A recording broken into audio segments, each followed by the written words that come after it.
She sold the $15,000 violin her parents bought her as a child, just to keep her struggling company alive. That company became BT, and it made her America's first black woman billionaire. Then she took her fortune to a tiny horse country town in Virginia and spent 10 years fighting the locals for permission to build a 5-star resort there. And guess what? She won by a single vote.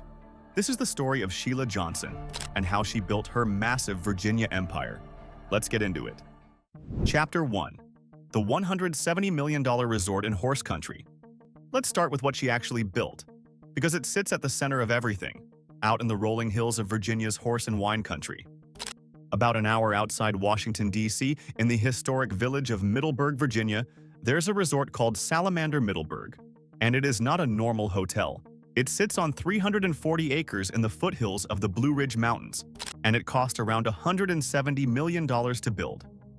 168 rooms and suites, everyone with a view of the countryside. A 23,000 square foot spa with 14 treatment rooms, the only Forbes 5-star spa in the entire state of Virginia. And because this is horse country, 25 of those acres are dedicated to one of the finest equestrian centers in America. A 14,000 square foot stable, 22 stalls, 9 paddocks, a professional-grade riding arena. There's treetop ziplining, a cooking studio, multiple restaurants, a wine bar stocked from the 30-plus wineries nearby. And here's the accolade that tells you the level we're talking about. Salamander is one of only a handful of properties in the entire United States to hold Forbes 5-star ratings for its rooms, its restaurant, and its spa all at once. It's the only 5-star destination resort in the whole Washington, D.C. region. This is the very top tier of American luxury hospitality, built from scratch in a rural Virginia town by a woman who, and this is the incredible part, had never worked a single day in the hotel business before she started.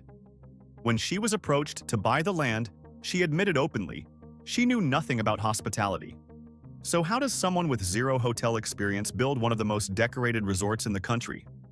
To answer that, you have to go all the way back to a little girl with a violin, moving from town to town, learning the one lesson that would define her entire life. Chapter 2. The Violin Prodigy Who Learned to Survive. Sheila Crump was born in 1949 in McKeesport, Pennsylvania. Her father was one of the nation's first black neurosurgeons. Her mother was an accountant, an accomplished family, but her childhood was anything but stable.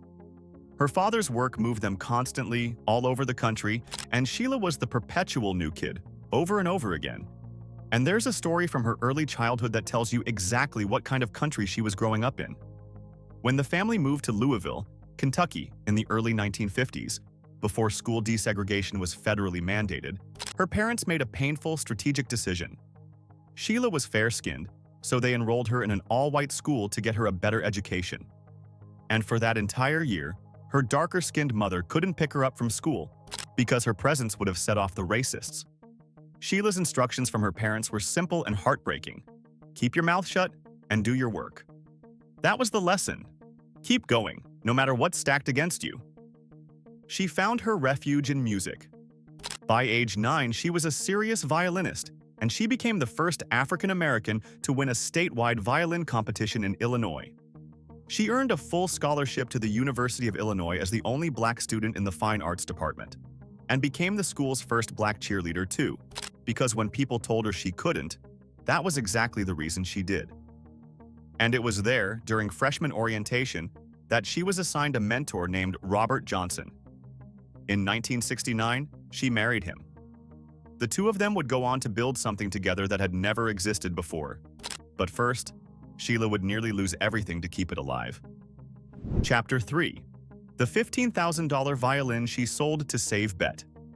After graduation, Sheila and Robert settled near Washington, D.C.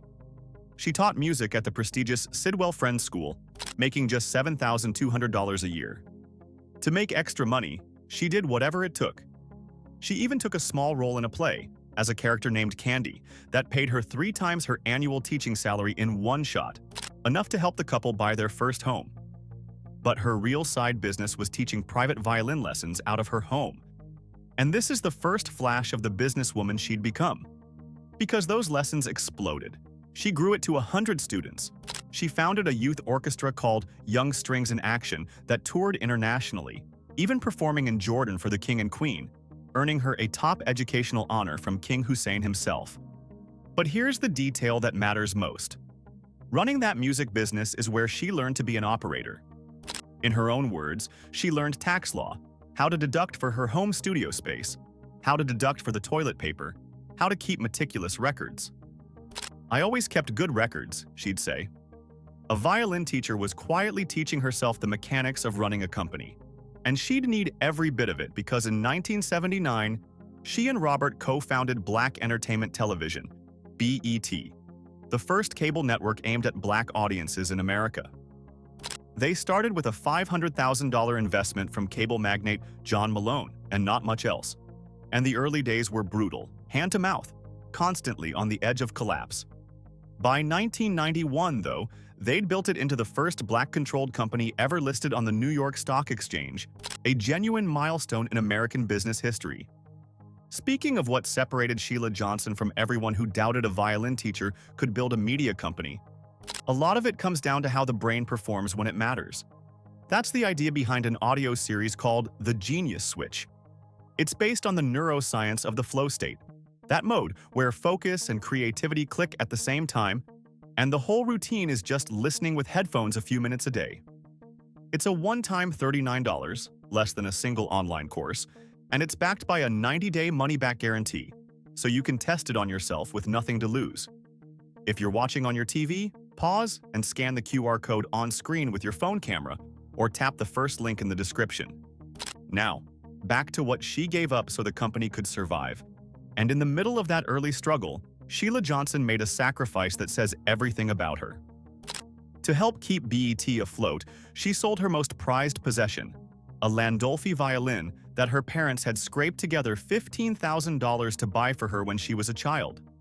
That violin was her childhood, her identity, her parents' love made physical, and she sold it to make payroll. That is how much she believed in what they were building, and the belief paid off beyond anyone's imagination. In 2001, they sold BT to Viacom for around $3 billion, making Sheila Johnson the first Black woman billionaire in American history. But the money came at the exact moment her personal life fell completely apart. Chapter 4. Losing everything at the moment she won. You'd think becoming a billionaire would be the happiest chapter of her life. It was the opposite. Around the same time Bet sold, Sheila's 30-year marriage to Robert Johnson collapsed. She has since spoken and written publicly about a marriage marked by what she describes as years of infidelity and emotional pain. And in the fallout, she was pushed out of the very company she had co-founded and helped build from nothing. She was, in her own words, walking through fire. So picture her situation in 2002. She's suddenly one of the wealthiest women in America, and simultaneously she's divorced, forced out of her life's work and, by her own account, emotionally shattered, unsure of who she even was without BET and without the marriage. A lot of people, handed hundreds of millions of dollars at that low point, would simply retreat. Buy a mansion, disappear, live quietly. Sheila Johnson did the opposite because retreat was never in her DNA. She fled to Middleburg, Virginia, a quiet town of a couple thousand people in Loudoun County's horse and wine country, about an hour from D.C. She'd fallen in love with the area, its rolling farmland and equestrian culture, and she bought a farm there to heal. And it was there, in that little historic town, that she decided her next act. She wasn't going to fade away. She was going to build something entirely new in an industry she knew nothing about and plant it right in the heart of a community that, as she'd soon discover, did not want her there at all. That decision would test her more than almost anything in her life. Chapter 5. The 10-year war to build Salamander. When Sheila Johnson announced she wanted to build a luxury resort in Middleburg, she thought she'd left one fire behind at BT. Instead, she said, she jumped straight into a much bigger one, and she'd forgotten she was south of the Mason-Dixon line. The opposition was fierce, and it was relentless. This was a wealthy, environmentally protective, old money community, horse country estates belonging to families like the Mellons and the Marriotts, and a lot of them did not want a 340-acre resort in their backyard. Officially, the resistance was framed around environmental concerns and rural preservation. But Sheila also faced the raw, ugly reality of being an ambitious black woman building in the South.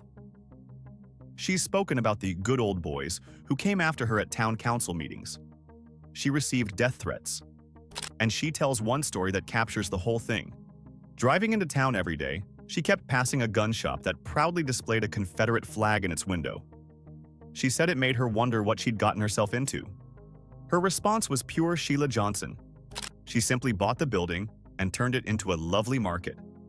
As she put it, that's the beauty of having a little money. But the fight to actually build the resort was a grinding, decade-long war of attrition. Petitions, public hearings, dozens of them, more than 25 town hall and private meetings. 2 false start groundbreaking ceremonies that went nowhere.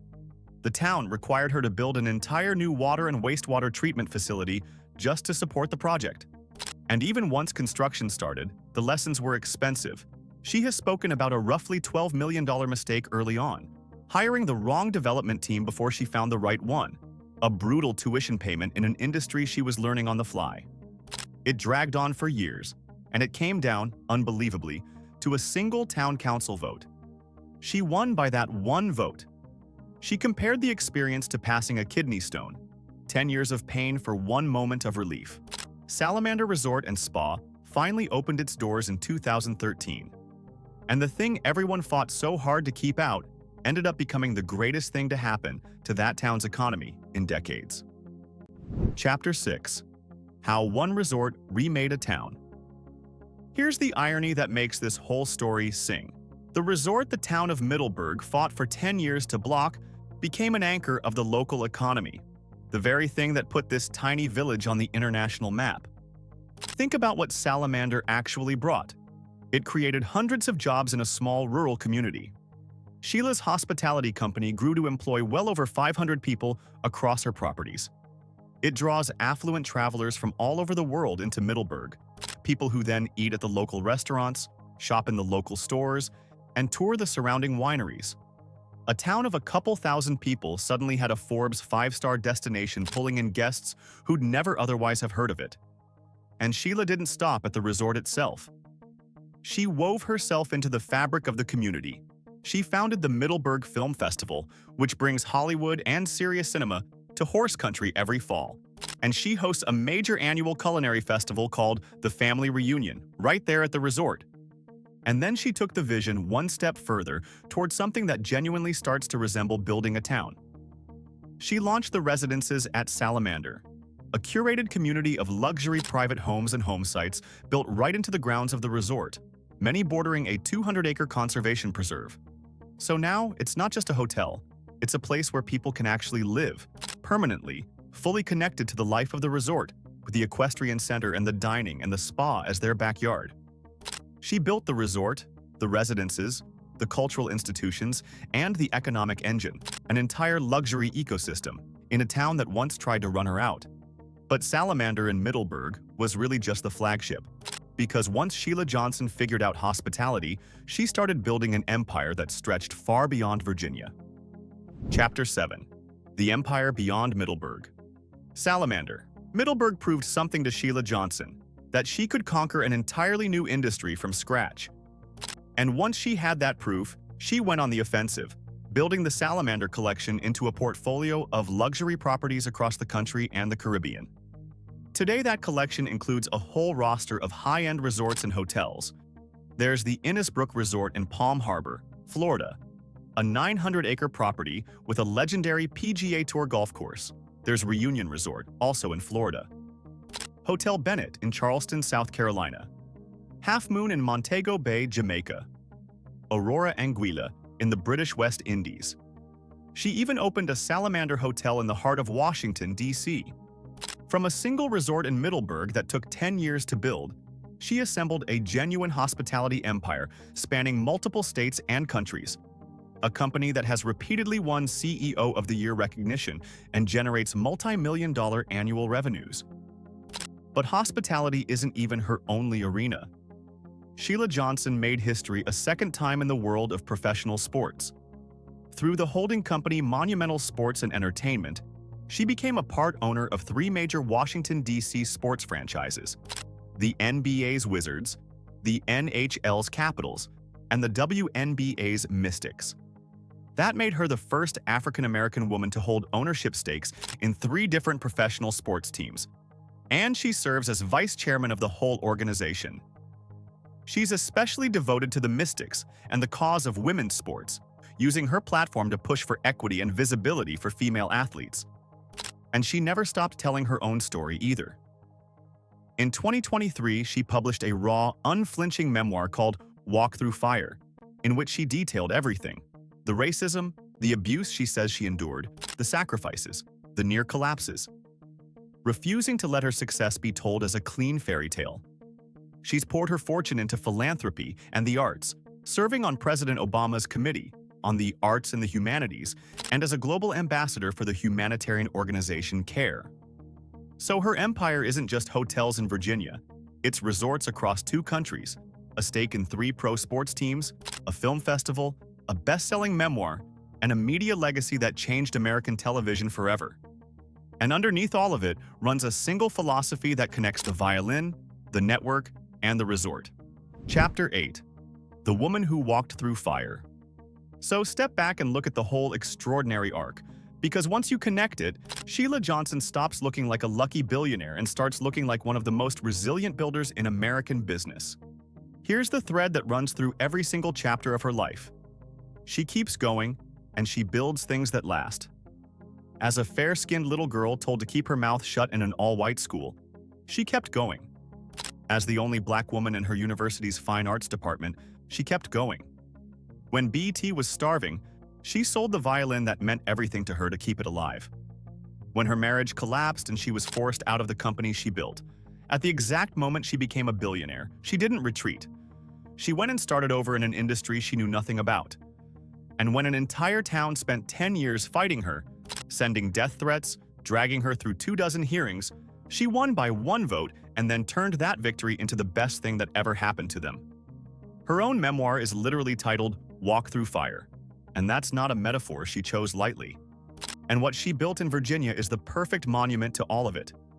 A woman who was told, in 100 different ways across her whole life, that she didn't belong, who then went and built a 5-star empire in the heart of old money, Confederate flag horse country, and made herself the most important economic force in the town that tried to reject her. Today, her net worth sits somewhere around $750 million to $1 billion, depending on how you value the resorts and the sports stakes. But the number was never really the point for Sheila Johnson. The point was building things that outlast the fight it took to build them. She didn't just build a resort. She built jobs, a residential community, cultural institutions, and a whole new identity for a place, out of nothing but her fortune and her refusal to quit. From a $15,000 violin to a $170 million resort, from the first black woman billionaire to the owner of an entire luxury world in the Virginia hills, Sheila Johnson proved that the people who tell you no are just describing the size of the thing you're about to build anyway. She walked through the fire, and she came out the other side owning the whole mountain. If stories about how the biggest names turn adversity into empires that reshape whole communities are what brought you here, subscribe to Black Status, and we'll keep delivering them. See you in the next one.